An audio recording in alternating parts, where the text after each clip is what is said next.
carry-on items, including your laptops. If you're using and charging your phones, tablets, and e-readers, just make sure that they are in airplane mode and are placed in a bucket or held. If you're sitting in an exit row, please unplug all devices from the outlets for a landing. Now is also the time to put away your tray tables, put your seat backs up, return your headrest to their original position. If you're in possession of any remaining service items, we'll collect them from you at this point.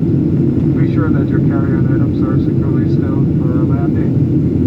If you're sitting near a window, we urge that you open the window shade for a landing. Be sure that the aisleway at your feet is clear of all carry-on items. Be sure that your seatbelt is securely fastened. Flight attendants, please rear the cabin for arrival. Be seated.